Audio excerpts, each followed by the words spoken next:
শেখ হাসিনার নাচের পুতুল শামীম।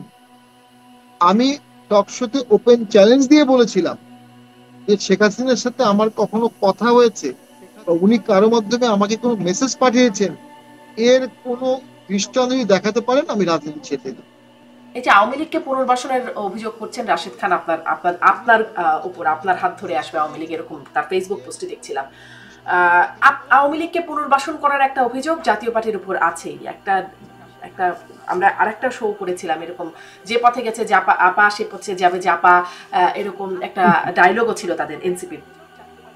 জাতীয় পার্টির কি কোনো রকম আওয়ামী লীগের সাথে আসলে যোগাযোগ আছে? আজকে রাশিদ সাহেব বলেছেন আপা এখন জাপায় ভর হুম করেছেন। হুম হুম। দেখুন, আমি অনেক আগে সংসদে একটা বক্তব্য দিয়েছিলাম, 2021-22 সালে স্যাংশন নিয়ে বক্তব্যটি ভাইরাল হয়েছিল, প্রায় 40-50 লক্ষ লোক দেখেছিল। এই বক্তব্যের পরে একজন ব্লগার তিনি বলেছিলেন যে শেখ হাসিনার শিখিয়ে দেয়া বুলিতে শামীম পাটোয়ারি এই বক্তব্য দিয়েছেন। শেখ হাসিনার নাচের পুতুল শামীম। আমি টক শোতে ওপেন চ্যালেঞ্জ দিয়ে বলেছিলাম যে শেখ হাসিনার সাথে আমার কখনো কথা হয়েছে বা উনি কারো মাধ্যমে আমাকে কোনো মেসেজ পাঠিয়েছেন, এর কোনো দৃষ্টান্ত যদি দেখাতে পারেন আমি রাজনীতি ছেড়ে দেব। সেই ব্লগার, সেই জ্ঞানী ব্যক্তি কিন্তু কোনো এভিডেন্স দেখাতে পারেনি। তো আজকে আওয়ামী লীগ পুনর্বাসনের যে বক্তব্য তারা বলছেন এটি সম্পূর্ণ ভিত্তিহীন। আমরা আমাদের রাজনীতি করছি, আমরা আমাদের আদর্শকে ধারণ করছি, লালন করছি। তবে আমরা যেহেতু আহ আমরা যেহেতু 14 সালেও ভোট বর্জন করেছিলাম অন্তর্ভুক্তিমূলক রাজনীতির জন্য, এখনো আমরা অন্তর্ভুক্তিমূলক রাজনীতিতেই বিশ্বাস করি। এখন সে অন্তর্ভুক্তির কথা বললে অনেকে ভাবছে এটা আওয়ামী লীগের পক্ষে যাচ্ছে। আওয়ামী লীগের পক্ষে যাওয়া ফিলোসফিক্যালি কোনো তত্ত্ব আর আওয়ামী লীগ পুনর্বাসন করা এক কথা না।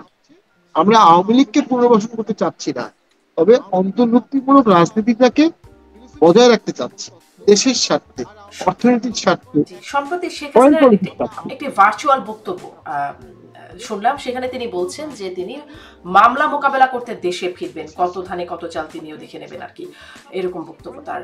মামলা মোকাবেলা করতে তিনি দেশে ফিরবেন, এই বার্তাটি কেমন মনে হয় আপনার কাছে?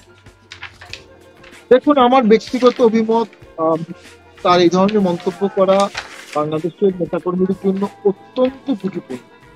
বাংলাদেশের গ্রামে গঞ্জে লক্ষ লক্ষ আওয়ামী লীগের নিরীহ নেতাকর্মী আছে যারা 5ই আগস্টের পরেও অ্যাডজাস্টমেন্টে জীবনযাপন করছেন।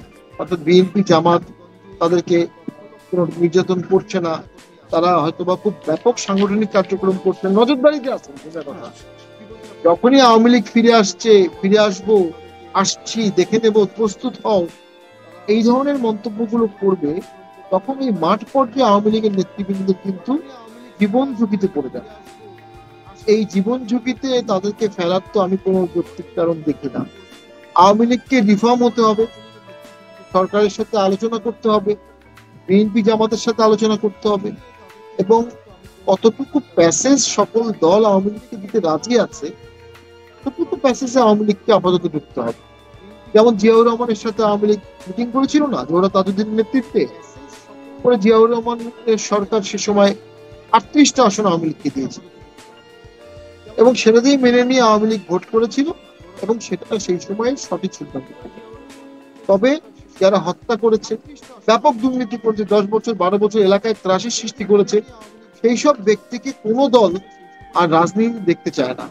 আওয়ামী লীগের প্রথমে নিজেকে শীর্ষোদ্ধার করতে হবে। তাদের শীর্ষ দুর্নীতিবাদ, শীর্ষ হত্যাকারী, শীর্ষ মানুষকে অপমানকারী, মানুষকে অত্যাচার করেছে যারা, সেই শীর্ষ কিছু নেতৃবৃন্দকে সরিয়ে দিতে হবে।